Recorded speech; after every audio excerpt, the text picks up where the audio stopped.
angry people get together and start doing things. In one case, we had a group of people in one town out in Carver, Cranberry Land. The Agenda 21 nutcases were out there taking property rights hand over fist, and Hal Shurtleff from Camp Constitution and we were out there, did a presentation to the group, and we reminded them that an organization that had quietly kind of slithered into their town, they call them themselves now Local Governments for Sustainability, ICLEI. Well, a 5-year-old, even out of the public schools, would tell you that ICLEI and that name don't go together, does it? It's the International Council for Local Environmental Initiatives. It's a big global Soviet. And we said as much. We just took all the coating and all the window dressing off and said your community has partnered with an international organization in direct violation of the Constitution, and they're raping you of your property rights. You don't have to be a member. They don't have to be here, and you should kick them out. And they did. They got together, and within a short period of time, ICLEI was gone from the town of Carver.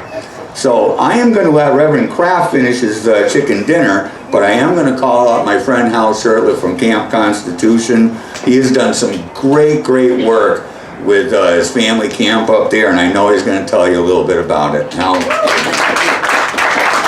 Thank you very much, Dave. And it's always an honor to be here. I think we've been at every one of them since they started about 8 years ago.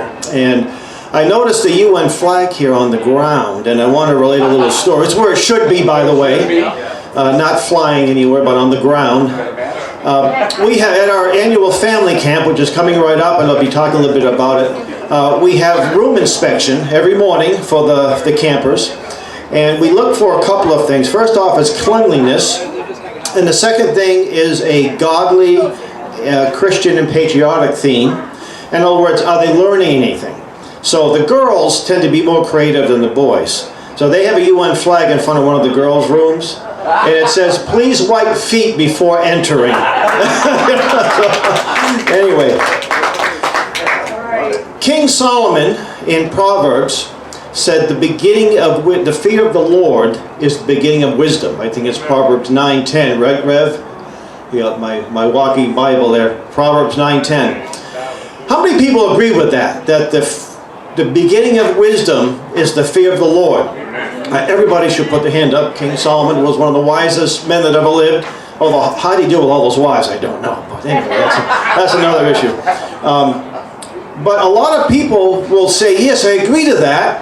And then Monday morning, they'll bring their little Johnny or little Mary to the bus stop where they go and they get on that yellow school bus and go to the government school.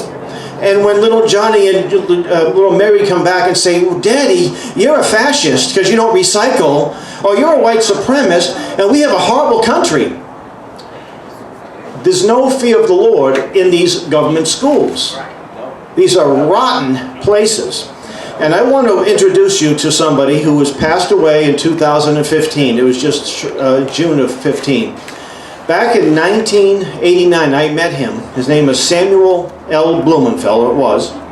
And he said to me, Hal, never let your children set foot in the government school. And that was some of the best advice that I ever got, because I took his advice to heart. And my children all love the Lord. Right? They're not perfect, like their dad and mom were not perfect, but they don't have any hatred of America. They've never gotten in trouble with the law. And I think our homeschooling has a lot to do with that. And Mr. Sam Blumenfeld passed away, as I mentioned, in 2015. He was a pioneer in the homeschool movement. In fact, Sam learned about the reading problem back in about 1961. He was the editor of Grosset and Dunlop, who read Hardy Boyd, Nancy Drew. He used to be the editor of those books. And it was a friend of his that said, I want you to join my literacy group. He says, why? He says, because children aren't learning how to read. He says, what are you talking about? You learn the sounds of the words, the phonics, and the blend, the consonants. And he said, you learn how to read. It's very simple. He said, you need to read a book entitled Why Johnny Can't Read. Who's familiar with that book? It was written back in 1956 by a guy, by the way, he was a socialist from Vienna. So every now and then there's an honorable socialist that comes around, because this guy was a socialist, but he thought people should be able to read, and the best way to do that is through intensive phonics. So Sam dedicated his whole life, not just to reintroducing phonics, but to expose the deliberately dumbing down of America. He said this in the early 60s, and he went well beyond the research of Mr. Fleisch. What's happening, folks, is deliberate, and it's been that way, and we're paying for it through our tax dollars and the destruction of our children. You look at Antifa riots and Black Lives Matter riots, I would say that 98% of them either went to prep schools or government schools where they learned to hate this country. So when Sam passed away, he left me and us his library and his papers and writings. And thanks to some very talented people on our camp, Mr. Mark Affleck, who can PDF a 1,000-page book in about 2 seconds. It'd take me a lifetime to do that. And also Eric Conover, our webmaster, we created an incredible resource, not just for homeschoolers, but for educators, for anybody. And every year we get about 2,000 views, not 2,000, I'm saying 2 million, I'm sorry, and all over the world, mainly in the United States. But just recently, I got an email from a gentleman in Zimbabwe, formerly Rhodesia, one of the most poorest countries in the world. You remember those Zimbabwe like billion dollar notes, you know, because of hyperinflation? And he found our Alpha Phonics online, and he was downloading the lesson plans. And he showed me this picture, actually videos, phone videos, of this dirt poor place. Now, he started the school in 2019. It was his home. He had worked for the government, and because they had trouble getting to 12 miles was the nearest school, and this is right in the capital of Harare. And he showed me these little children, all well dressed, by the way, teachers, men with shirts and ties on, looked respectable. And they're using Sam Blumenfeld's Alpha Phonics in this country of Zimbabwe. And he asked if we would donate some of the books. And we sent a case already of this one, Phonics for Success. And it's just such an amazing thing to see where it's rejected in our government schools. I mean, hardcore. You mention phonics to a public school teacher, man, they want nothing to do with it, because they do not seem to want well-educated readers. And you know what's fascinating? And Sam he wrote some great books which are online. He said, you know, when the slaves in this country were free, some states where it was illegal to teach people, blacks, how to read. The first thing they wanted to do is learn how to read. So why? So they could read the Bible. Imagine that, to read the Bible. So I want you folks here to go to our website, and it doesn't matter if you don't have any children in school or you have let people know about this great resource. It's a free resource, obviously donations accepted, but if we're going to be good warriors, we've got to be informed, and we have to be able to read. See, we have that much over the other side. Most of them are functionally illiterate. They don't know our history, and they're easily molded, and we need to reverse that. So let me talk a little bit about our family camp. This will be our 13th camp coming up. We started our first in 2009, and every year we've grown, and we're almost full to capacity. Usually by June, I'm panicking a little bit. Oh my, you know, we got to meet our minimum requirements of 100 or 90. Now we may have to turn people away because we get about 115 already signed up. We only got room for another 25. And it's an incredible program. It's for all ages, entire families. You know the old saying, the family that prays together stays together? I agree with that, and the family that learns together stays together as well. We have a program for the little ones, 5 to 11, that Reverend Kraft's wife Edith does, and she does a phenomenal job with it. And what's interesting, a couple of years ago, we had, they do little parades, and you see these children, and we have people at our camp, white, black, Hispanic, Asian, it really doesn't matter because we're all patriots, we all love the Lord. And so you see these little children with the Betsy Ross flag dressed up in colonial outfits, And I think it's just very encouraging because they're learning to love our country, not hate it. And somebody on the YouTube channel said, they're brainwashing them. Look at how they're brainwashing these poor children. So I responded back, I said, oh no, we're not, this isn't a public school. We're not brainwashing them. We're teaching them the proper values that they should have been taught. See? By the way, brainwashing is an elaborate thing. You just can't read a history book and say you're brainwashing. Let me mention a little bit about brainwashing. There's a book called Brainwashing by Ed Hunter. He's the man that coined the phrase. And he took the POWs, the American POWs during the Korean War, and how they were tortured, and they used brainwashing techniques to turn them against the United States. They had some success, but in this book there's a chapter that says the Negro as POW, and by the way, that term was considered generic back then, it wasn't meant to be offensive. And the communists had a lot of trouble turning the black POWs.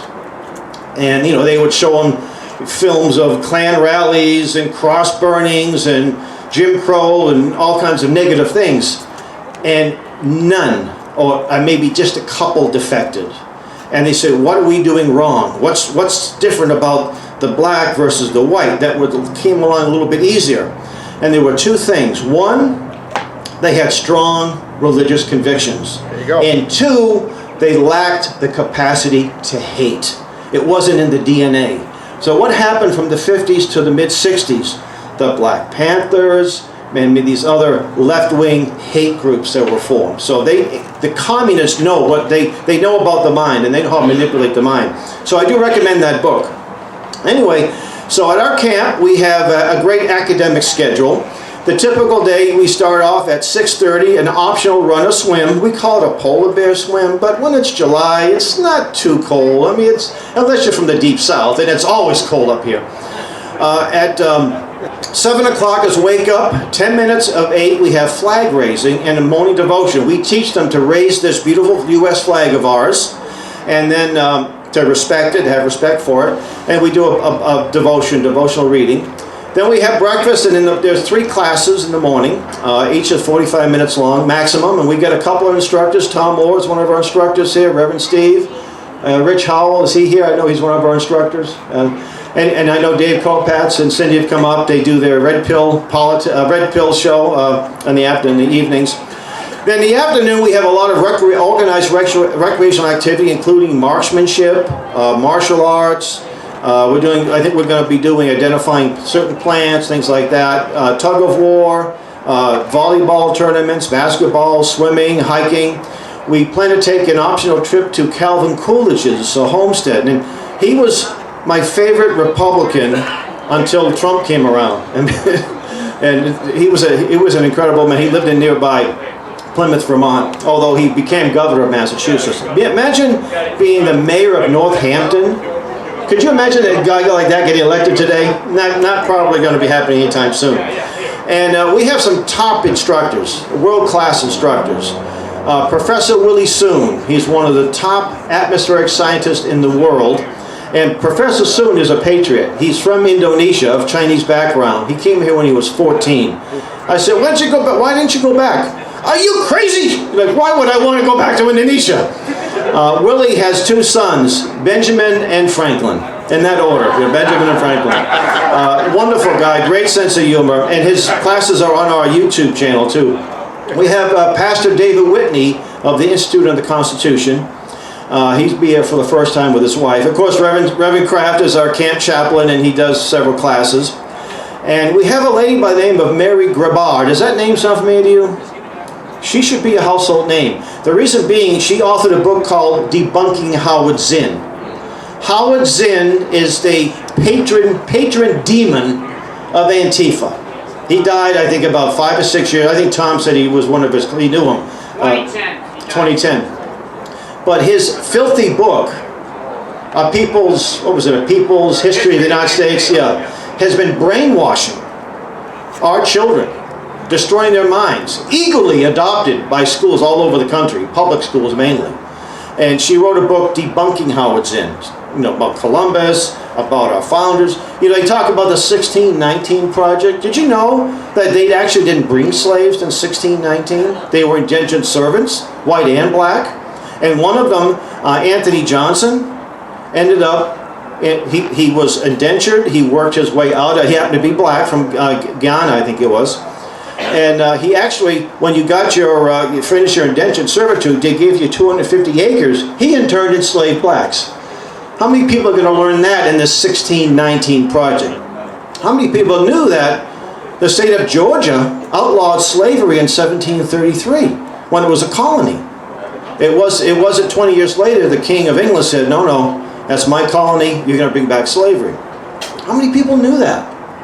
How many people knew that it was black chieftains that enslaved and sold the slaves from Africa to the United States? How many people, they talk about the Atlantic Passage. How many people know like 95% of the slaves went to South America? We don't hear about reparations of these countries in South America, but we hear about it here. Anyway, so she wrote it, it's an important, she's going to be there for the first time. And then we have people like Mrs. Catherine White. We have a lot of homegrown talent. Mrs. Catherine White, she's our in-house constitutional expert. And many other great instructors and great recreation and also fellowship and networking with people. And that's why I love coming here, because I'm meeting people in many cases for the first time or reacquainting myself. I met Barbara from Harlem here about 4 years ago, and we've become good friends. We've had her up here on a number of occasions. And so I know John Hugo had also met Barbara at the John Hugo's event. I also want to mention, so if you're interested in attending camp, and by the way, the tuition for the whole week is $300 if you're 14 and over, and if you're 12 and under, it's $200, and if you're under 4 with parents, it's free, and we have tuition money available, so we never turned away. I say that we did turn away a family. It was the last day before camp, and we just didn't have any room, so we had to do it once. We also have a publishing arm, and I want to just mention a couple of the items that I have. We've heard this thing called climate change. Now, back in the 70s, it was global cooling. We were supposed to, a big iceberg, and we'll all be dead, we'll all be frozen to death. And then it became global warming, and now it's climate change. And I don't know the big distinction. So, as a homeschool parent, I took 2 of my girls to the Noah Webster House. See, the whole country is a classroom, and New England is so rich in history.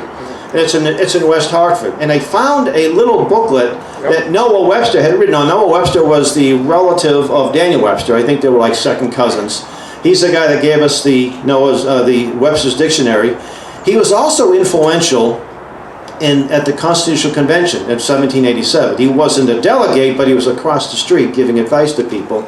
And Washington was going to hire him to be his aide after he left the presidency, but he said he's really busy with his blueback speller, so he couldn't do the job. But in 1810, he wrote a little essay refuting global warming. Isn't that amazing? It was called On the Supposed Change of Temperature in Winter. He debated Thomas Jefferson, who was he wasn't like Al Gore, though. They thought it was a good thing. It's a good thing when it's a warmer winter. You're not burning as much gas and oil and wood. And Jefferson conceded. He said, you've won the debate. So it's important because there's nothing new under the sun, as King Solomon would say. And there's another important book. It was back in 2015. At the time, Reverend Kraft was living in New Jersey. Would bring him up every so often. And he's looking at my library, and he sees a book called Color, Communism, and Common Sense. And I just assumed he must have read the book. He's black, he's a patriot, he must have read the book. Well, he never heard of it. And it's only about 80 pages. So he took the book, and he read it in one sitting, I think, Rev. And he said, Hallie, this book could have been written yesterday. He said, we should put this back in print. So when Reverend Crafts makes a recommendation, I usually take him up on the offer, and we put it in print, and he actually wrote the foreword to it. Now, this man who wrote the book in 1959 had been a communist, a black man. He went to Moscow to be trained by some of the top communists in the 1930s. That's when he realized the communists hate us. They hate blacks. And they're using us to foment revolution in the United States, to destroy the United States, i.e. a race war. We see that happen. We see our president pushing a race war, doesn't he? Our own president pushing a race war, right? So he would testify at hearings, and he died in a car accident, and some suggest it was a murder, and it's possible. So Rev said, there's a chapter on how the black churches, certain ones, have radicalized the blacks. And I know, you know Jesse Lee Peterson, Pastor Jesse Lee Peterson? He told me that he was raised in Jim Crow, Texas by his grandmother to love everybody. He said, I went to Los Angeles, I joined this black church, I became a not violent, but I became a racist. They taught me to hate white people. So here's a chapter on that.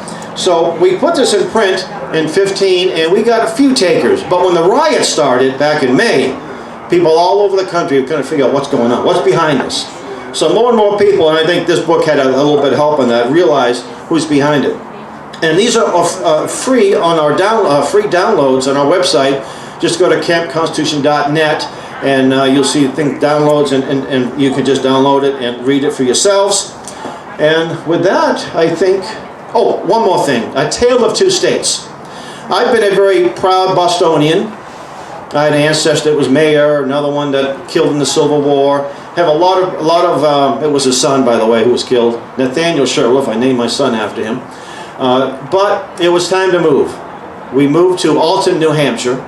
But last May, living in the West Roxbury section, which is one of the better sections of Boston, the local police station was threatened with incineration by the local chapter of Antifa. So the police had put barricades around, and I think Rayla, you were there, weren't you, right? Rayla was there. They put barricades around this police station, and some of the businesses boarded their stores up. That is a vote of no confidence. The mayor and the city council all supported the rioters. Our local city, and then 2 weeks later, we had a Back the Blue rally, and the city councilor was ashamed of West Roxbury. Ashamed. No, I'm ashamed of you, Matt O'Malley, you coward, you fraud. You should have been out there reassuring the businessmen. Where was the state senator, Michael Rush? Oh, everyone likes Michael Rush. I called his office, I said, is there still a Massachusetts Senate? Well, yes, there is. Well, where is he? He should be walking the streets, reassuring the people, but he wasn't there. And he was a military guy, too. He should have been ashamed of himself. So, anyway, I wanted to renew my FID card. See, back in 1980, I got out of the U.S. Army. I went down to the Boston Police Station in Berkeley Street at the time and got my FID card. It took about 3 days. I walked down to the Woolworths in downtown Boston. Who remembers the Woolworths in downtown Boston? And they used to sell guns there. And I got myself a nice little Ruger 22 rifle. I don't know, a couple hundred rounds of, and I went home on the subway. In 1993, a Boston Globe reporter was interviewing me, and I told her that story. She didn't believe me. I said, I still have, that's a good rifle, by the way, and they still make them. I just bought another one. Anyway, so my son didn't have an FID card, and mine expired because I never renewed it. So we didn't have much firepower. I say, you know, the police, you can't rely on the police when there's a riot. There's only so many police to go around, and some of them are going to bug out, and I don't blame them. They're not getting the backing from the governor, from the mayor, and from the city council. I don't blame them. So we have to fend for ourselves. In fact, that night they had the so-called demonstration. I sent my wife and my daughters to an in-laws house in Norwood, 10 miles south, and we were really concerned that they were going to take some action. I called the Boston police. I said, I want to get an FID, my son and I. They said, oh, that's fine. We got to put you on a waiting list. A waiting list for a right that's God-given in Massachusetts. Well, in December, we moved up to New Hampshire, in the beautiful town of Alton, by the way. And I have two state reps. One of them is a gunsmith, and the other one is a Bible-believing minister. You have to qualify that because a lot of them aren't Bible-believing. Why in the world would I want to run against these guys, So it's really nice to be up there and be not behind enemy lines for so long. So in early January, we went up to the registry and turned on our Massachusetts licenses, got our New Hampshire licenses, and our first stop was where? At the local. Most women will say you went to register to vote. I said that was the second thing we did. First thing we did was to go to the gun shop. And I took Reverend Kraft there, and it's a Charlie Company in Epsom, so I do recommend it. It's a great little shop.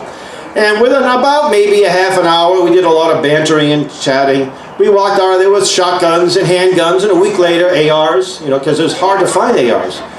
And in middle of March, I get an email from the City of Boston Police. You can come and get your permits now, but we need $100. You need to be fingerprinted like a criminal, you know, and you need to take a safety course. Even though as a veteran, I was, at one point, I was an expert marksman. Yeah, I think, the highest one you can get. So they should say, okay, you don't need to do that. So to exercise a God-given right, had to do all that. I just said, no, I'm fine, thank you. I'm no longer living in Massachusetts, I'm good. But the problem is I can't drive into Massachusetts because I don't have the right permit. So anyway, anyone's thinking about relocating, I'll put you in touch with a realtor up there. It's great. So with that, I want to thank you and God bless.